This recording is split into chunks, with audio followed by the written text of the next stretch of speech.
और municipal corporation से पहले मालेगांव शहर में पानी का बहुत संगीन मसला हुआ करता था, पीने के पानी का। मुजाफात के इलाकों से म्युनिसिपल कॉरपोरेशन पर काफ़ी मोर्चा वगैरह आया करता था। पानी की टंकियां कम थी, पाइपलाइन कई इलाकों के अंदर नहीं थी। लेकिन म्युनिसिपल कॉरपोरेशन बनने के बाद जिस वक्त मैं मेयर बना, उस वक्त सेंट्रल गवर्नमेंट की स्कीम से TCIDS स्कीम के तहत मालेगांव शहर में गली गलियों के अंदर पाइपलाइन डाली गई, नई पानी की टंकियां बनाई गई। और वो स्कीम जब खत्म हुई तो UIDSSMT, जो वो भी सेंट्रल गवर्नमेंट की स्कीम के तहत शहर में हर इलाकों के अंदर जहां जहां बस्तियां थी, जहां जहां पानी की पाइपलाइन नहीं थी, जहां पर पानी की टंकी की जरूरत थी, उस स्कीम के तहत भी पानी की टंकियां बड़े पैमाने के ऊपर शहर के अंदर बनी। और उसके ये स्कीम जब खत्म हुई तो अमृत अटल योजना आई, और जहां पर पानी की लाइन नहीं थी मुजाफात के इलाकों में, वहां पर पानी की पाइपलाइन डालने का काम कंप्लीट किया गया। और आज मालेगांव शहर में 52 पानी की टंकियां हैं।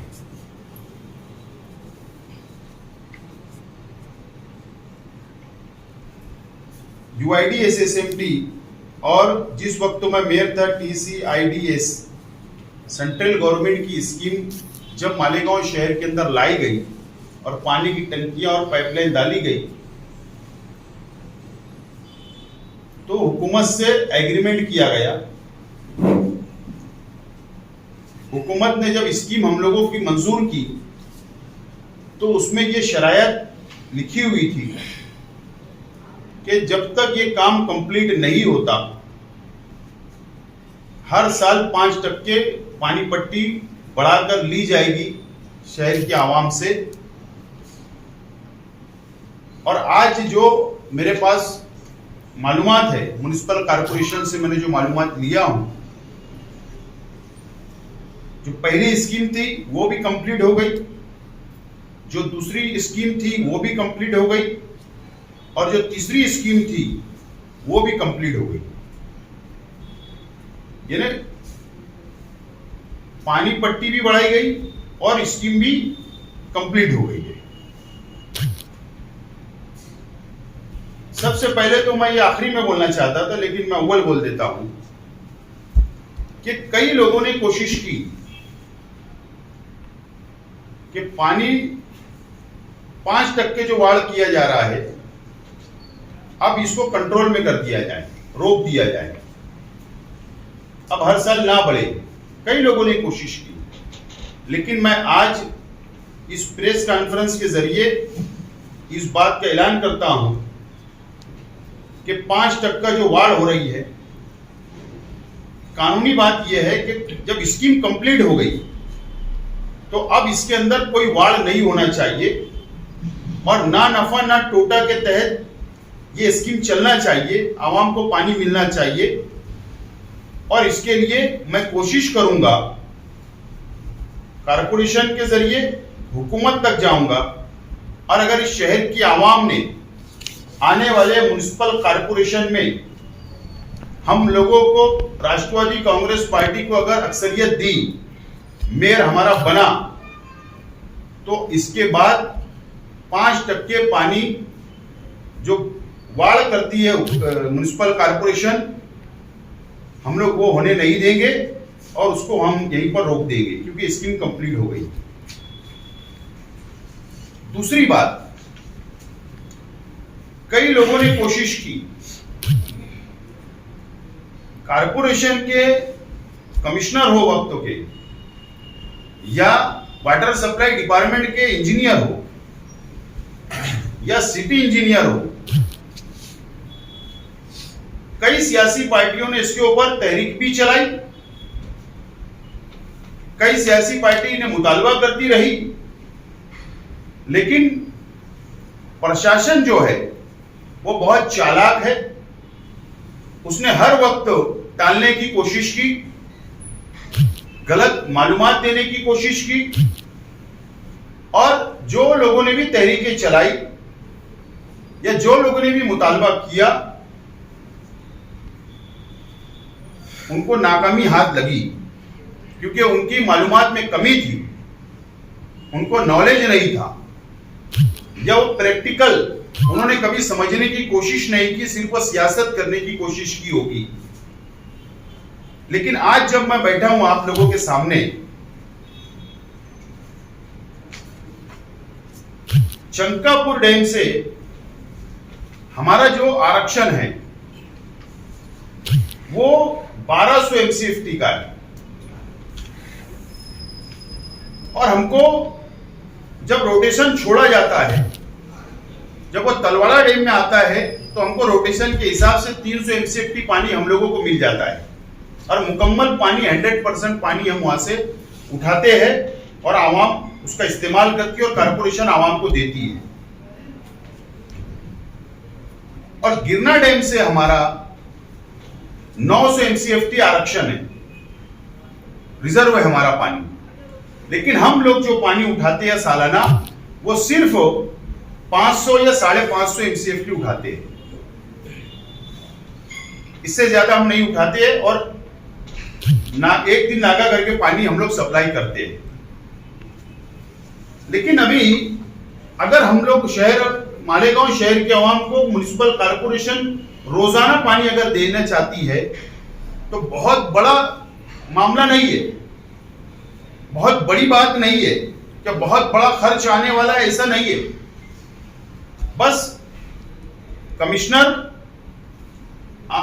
आज की प्रेस कॉन्फ्रेंस के बाद हम लोग कमिश्नर से टाइम लेंगे और कमिश्नर से ये कहेंगे कि पूरे अधिकारियों को लेकर हमारे साथ राउंड टेबल मीटिंग करें।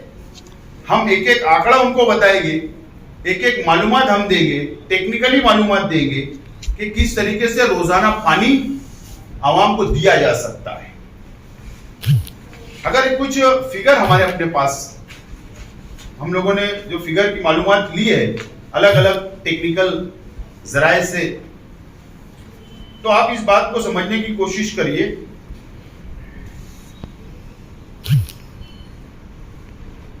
वाटर सप्लाई इंजीनियर पूरे शहर में आज सिर्फ 2 है। उसी के साथ साथ वालमैन जो हमारे अपने हैं वो 120 है। ऑपरेटर जो हमारे हैं वो सिर्फ 7 है। जो टेक्निकल इंजीनियर है गिरना डैम के लिए वो 3 है पंपिंग के लिए, और हमारे 52 पानी की टंकियां आज भी है, 4 वाटर पंप चल रहे हैं, और हमारे रोज एक दिन गैप करके जो पानी दिया जाता है, सुबह 4 बजे से रात में 12 बजे तक सप्लाई दी जाती है। यह आज की सूरत हाल है। मैं आपके जरिए शहर के आवाम को ये मालूमात देना चाहता हूं और प्रशासन तक भी ये बात पहुंचाए, आप ये गुजारिश करता हूं। और नहीं तो टेबल के ऊपर बैठ के मैं थोड़ा शॉर्ट में आपको डाटा बता रहा हूं, बाकी डिटेल मेरे पास बहुत कंप्लीट डाटा मौजूद है जो मैं कमिश्नर और टेक्निकल डिपार्टमेंट के सामने रखने वाला हूं। हम लोगों को कोई नया पानी का आरक्षण नहीं करना पड़ेगा, पहले बात ये बात को समझ लीजिए। जो चंकापुर से जितना रिजर्वेशन है, जितना गिरना डैम हुकूमत से नया रिजर्वेशन मंजूर कराने की जरूरत नहीं होगी, एक बात। दूसरी बात, कम से कम 6 इंजीनियर की पोस्ट निर्माण करे कारपोरेशन, 6 इंजीनियर कम से कम। जो फीडर होते हैं, जो वालमैन से काम लेते हैं, म्युनिसिपल कारपोरेशन 30 वालमैन की भर्ती करे फिटर की भर्ती करें और वॉलमैन जो है, जो 120 है, उसको 250 करना पड़ेगा। 250 करना पड़ेगा, वो 250 करे। और जो ऑपरेटर है वो 10 होना चाहिए कम से कम। जो टेक्निकल इंजीनियर है वो कम से कम 4 होना चाहिए। और जो गिरना डैम के ऊपर जो पंप हमारे 8 पंप है, जो अभी सिर्फ 4 पंप चल रहे हैं और 4 पंप बंद है। मेरी जो मालूमात है कि उसका टेंडर निकला है, उसके लिए 3 करोड़ रुपया बजट भी मंजूर किया गया है, कोई कंपनी ने काम लिया है।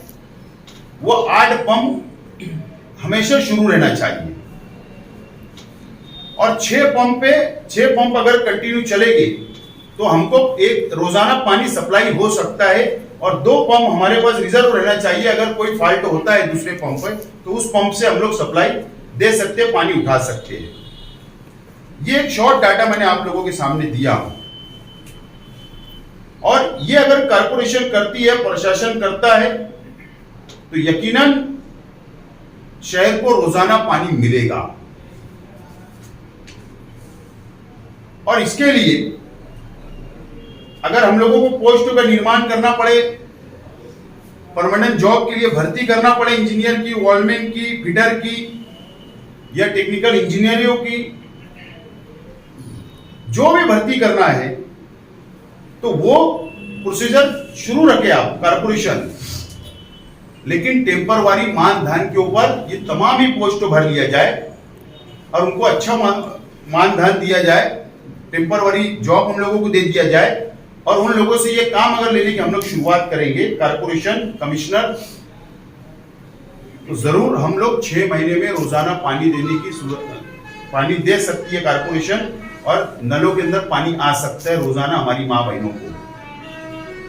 हम लोग ने देखा, महसूस किया कि अगर हमारी शादी है और अगर नल का टाइम उसी दिन है हमारी उस इलाके के अंदर, तो माँ बहनें शादियों में नहीं जा पाती क्योंकि वो इंतजार करती है पानी का, क्योंकि एक दिन गैप करके आता है। तो ये बहुत सारी शिकायत जो माँ बहनों की है, शहर की आवाम की है, तो ये बहुत बड़ा मसला हमारे शहर का है। हम रोजाना पानी दे सकते हैं अगर ये सारी टेक्निकली चीजें अगर टूर कारपोरेशन ने कर ली और इस पर अगर काम हुआ सही ढंग से 6 महीने के अंदर, तो रोजाना पानी सप्लाई हो सकता है शहर की आवाम को। अतिक्रमण का हम लोग बार बार, आप लोग भी मीडिया के जरिए, अखबारात के जरिए, या सियासी लीडरान या सोशल वर्कर या अलग अलग पार्टियां, तंजीमें या डॉक्टर्स, ये सब अपील करते आए हैं कि अतिक्रमण कम करो, अतिक्रमण हटना चाहिए, रोड रास्ता चौड़ा होना चाहिए। लेकिन उसकी बुनियादी वजह हम लोगों ने ढूंढने की कोशिश नहीं की। उसकी बुनियादी वजह यह है कि जो एक दिन गैप करके पानी दिया जाता या 2 दिन गैप करके पानी गर्मियों में दिया जाता, तो आवाम अपने घरों के बाहर में पानी की सीमेंट की टंकियां रख लेती है, 1, 2, 3, 4 पानी स्टोर करने के लिए। और आप देखेंगे हर गली में, चाहे वो 10 फीट की गली हो, 40 फीट की गली हो, 60 फीट की गली हो, हर घर के बाहर आपको 4-5 टंकियां मिलेगी। और यही कारण है, यही वजह है जो अतिक्रमण भी बढ़ रहा है, उसी के सारे अतिक्रमण बढ़ता है। अगर ये बुनियादी मसला अगर हल कर लिया जाए तो यकीनन ये शहर के अंदर रोजाना पानी भी मिलेगा और अतिक्रमण भी कम होगा। यह हमारी अपनी डिमांड, राष्ट्रवादी कांग्रेस पार्टी की डिमांड रहेगी। और म्युनिसिपल कमिश्नर से मैं कल मिलकर एक मीटिंग लगाने का डिमांड करूंगा। और टेक्निकल मैं वो शॉर्ट आप लोगों को बताया हूं, मेरे पास बहुत पूरा डाटा आ चुका है। मैं कई दिनों से इसके ऊपर कोशिश कर रहा था, डाटा जमा कर रहा था, मालूमात ले रहा था कि कैसे ये मसला हल हो सकता है। तो राष्ट्रवादी कांग्रेस पार्टी की लेडीज विंग जो हम लोग जल्द बनाने वाले हैं, और हमारे सभी राष्ट्रवादी के अलग अलग विंग के सभी सदस्य और कार्यकर्ता, राष्ट्रवादी पार्टी के सभी कार्यकर्ता मालेगांव के, ये मसले को लेकर आखिरी तक लड़ेंगे। जरूरत पड़ने के ऊपर एहतजाज करना पड़े तो एहतजाज भी किया जाएगा। लेकिन हमारा सबसे पहला अब काम होगा पहली तहरीक राष्ट्रवादी कांग्रेस पार्टी की होगी मेरी सदारत के अंदर। जो लंबी तहरीक भी चलाना पड़े तो हम लोग तैयार है, लेकिन इस मामले को हल कर कर ही हम लोग अब दम लेंगे। अब इसके अंदर कोई कंप्रोमाइज हम लोग नहीं करेंगे। ये आज की प्रेस कॉन्फ्रेंस लेने का मकसद हमारा अपना था। मैं आप लोगों से भी अपील करूंगा कि टेक्निकली मुद्दे के ऊपर हम लोग ये तहरीक खड़ा करेंगे, टेक्निकली मुद्दे के ऊपर कमिश्नर से, प्रशासन से बात करेंगे और एक एजेंसी अच्छी बाहर के शहर की मेट्रो सिटी की एक आध एजेंसी लाए, पंपिंग का काम उसको दे, पंप का उसको कॉन्ट्रैक्ट दे, वार्षिक टेंडर दे। और इतना हो सकता है कि जब हम 8 पंप चलाएंगे तो उसका बिजली बिल बढ़ेगा।